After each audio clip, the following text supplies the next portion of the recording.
Hai teman-teman seperjuangan saya yang bersekolah di SMA Harapan Utama Batam, saya Enzo Brooklyn dari kelas 12 IPA 2 ingin menjelaskan tentang virus pandemi global yang sedang terjadi dalam 3 bulan belakangan ini, yaitu coronavirus atau lebih dikenal sebagai COVID-19.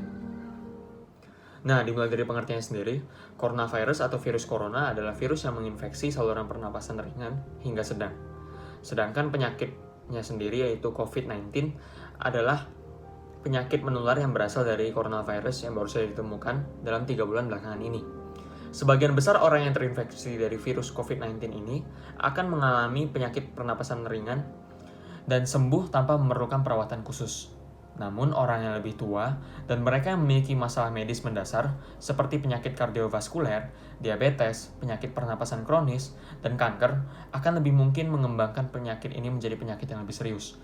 Contohnya seperti Middle East Respiratory Syndrome atau lebih dikenal sebagai MERS-CoV atau bahkan Severe Acute Respiratory Syndrome atau SARS-CoV. Nah, dimulai dari sejarah dari SARS-nya itu sendiri, SARS yang muncul pada November 2002 di Tiongkok menyebar ke beberapa negara lain, mulai dari Hong Kong, Vietnam, Singapura, Indonesia, Malaysia, Inggris, Italia, Swedia, Swiss, Rusia, hingga Amerika Serikat. Epidemi SARS yang berakhir hingga pertengahan tahun 2003 itu menjakiti 8.098 orang di berbagai negara. Nah, untuk menjawab faktor resiko penyakit coronavirus itu sendiri, siapapun dapat tertular atau terinfeksi virus corona. Akan tetapi, bayi, anak kecil, maupun orang yang dengan imunitas tubuh lebih rendah akan lebih rentan terkena virus ini. Selain itu, kondisi musim juga berpengaruh. Contohnya di Amerika Serikat, infeksi virus corona lebih umum terjadi pada musim gugur dan musim dingin. Di samping itu, seseorang yang tinggal atau sering berkunjung ke daerah atau negara yang rawan virus corona juga berisiko terserang dari penyakit ini. Misalnya, kita berkunjung ke Tiongkok, khususnya kota Wuhan yang pernah menjadi wabah COVID-19 pada Desember 2019. Kemudian kita menjawab tentang penyebab infeksi coronavirus. Infeksi coronavirus disebabkan oleh virus corona itu sendiri. Kebanyakan virus corona menyebar seperti virus lain pada umumnya, seperti lewat percikan air liur dari sang pengidap corona melalui batuk atau bersin. Kedua, menyentuh tangan atau wajah orang yang terinfeksi. Ketiga, menyentuh mata, hidung, atau mulut setelah memegang barang yang terkena percikan air liur pengidap corona tersebut. Dan yang terakhir, kontak dekat dengan pengidap corona dengan jarak kurang dari 2-3 meter. Khusus untuk COVID-19, masa inkubasi belum diketahui secara pasti. Namun rata-rata gejala yang timbul setelah 2-14 hari setelah virus pertama masuk ke dalam tubuh. Di samping itu, metode transmisi COVID-19 belum juga diketahui secara pasti. Awalnya virus corona atau virus COVID-19 ini diduga bersumber dari hewan. Virus ini merupakan virus yang beredar dari beberapa hewan termasuk unta, kucing, maupun kelelawar. Sebenarnya virus ini jarang sekali berevolusi dan menginfeksi manusia dan menyebar ke individu dan individu lainnya. Namun, kasus di Tiongkok ini menjadi bukti nyata kalau virus ini bisa menyebar dari hewan ke manusia. Bahkan, penularannya saat ini bisa terjadi antara manusia ke manusia itu sendiri. Nah, selanjutnya, gejala infeksi coronavirus. Virus corona ini bisa menimbulkan beragam gejala pada pengidapnya, seperti hidung beringus, sakit kepala, batuk, sakit tenggorokan, demam, ataupun merasa tidak enak badan. Hal yang perlu ditegaskan di sini adalah beberapa virus corona dapat menyebabkan gejala yang parah.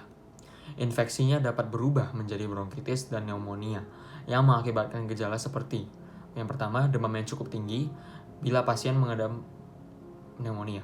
Yang kedua adalah batuk dengan lendir. Yang ketiga adalah sesak napas. Dan yang terakhir adalah nyeri dada atau sesak saat bernapas dan juga batuk. Nah, menjawab tentang sejarah virus corona itu sendiri, jumlah kasus positif COVID-19 yang disebabkan oleh infeksi virus corona yang pertama kali diidentifikasi di Wuhan, Cina pada Desember 2019 terus bertambah hingga hari ini. Di seluruh dunia, jumlah kasus terkonfirmasi positif sebanyak 242.713 kasus. Sementara sebanyak 9.867 orang meninggal dunia dan 84.962 orang dinyatakan sembuh. Angka ini merupakan data terakhir yang dikutip dari Johns Hopkins University. Meskipun begitu, angka kematian di Italia melebihi Cina, di mana korban meninggal dunia akibat dari wabah virus corona tersebut pada Kamis 19 Maret 2020 tercatat sebanyak 427. Secara total, kematian di negara itu adalah 3.405 orang. Sementara, total kematian di Cina tercatat 3.250 orang. Nah, terkait dengan penyebaran virus corona di Indonesia itu sendiri, telah dikatakan oleh juru bicara pemerintah untuk penanganan virus corona yaitu Ahmad Yudrianto, mengatakan bahwa pasien COVID-19 di Indonesia ini masih bertambah. Hingga hari ini, yaitu hari Rabu pada tanggal 1 April 2020 pukul 12 siang, secara total terdapat 1.677 kasus COVID-19 di tanah air. Jumlah ini bertambah 149 pasien dalam periode 24 jam terakhir. Telah dinyatakan ada 13 provinsi dengan kasus corona, di mana peringkat pertama ditempati oleh DKI Jakarta, yaitu 62 kasus baru hingga hari ini.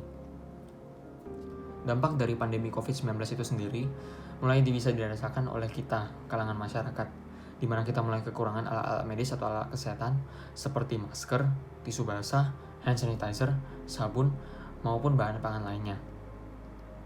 Selain itu, dampak ini juga dialami oleh negara secara skala besar, yaitu di bidang pertama, yaitu bidang pariwisata, di mana ekspor-impor dan juga perdagangan dari negara seperti Tiongkok mulai menurun.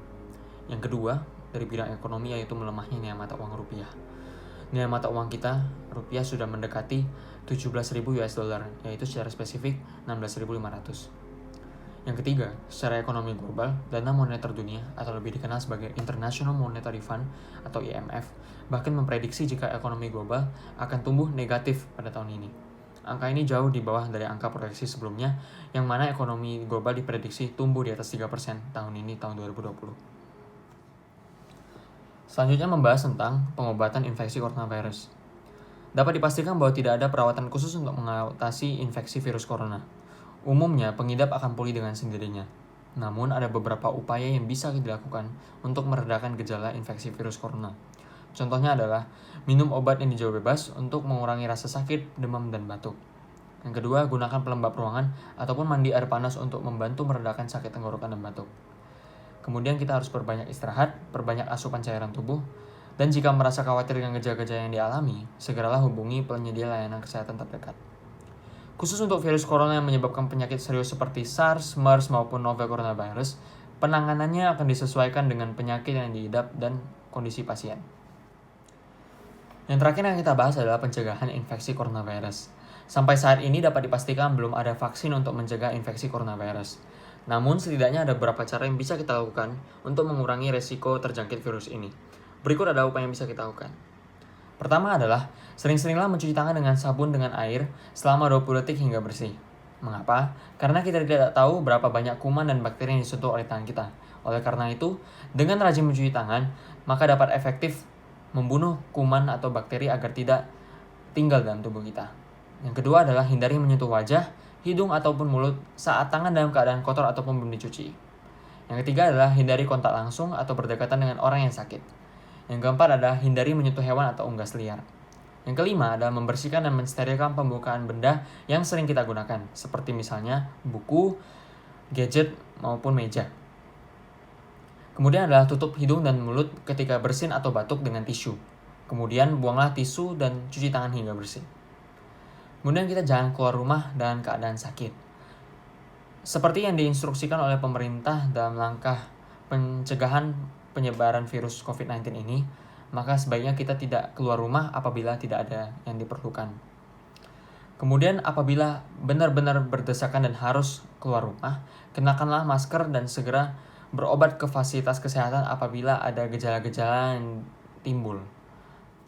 Nah, itu saja yang bisa saya sampaikan mengenai penyakit dari COVID-19 ini sendiri. Pesan saya adalah tetap jaga kesehatan di rumah saja bila tidak ada yang keperluan untuk keluar rumah. Dan bila memang ada keperluan untuk keluar rumah, maka pakailah masker dan juga hindari kontak langsung dengan orang-orang sekitar. Terima kasih telah mendengarkan. Saya Enzo Brooklyn, pamit.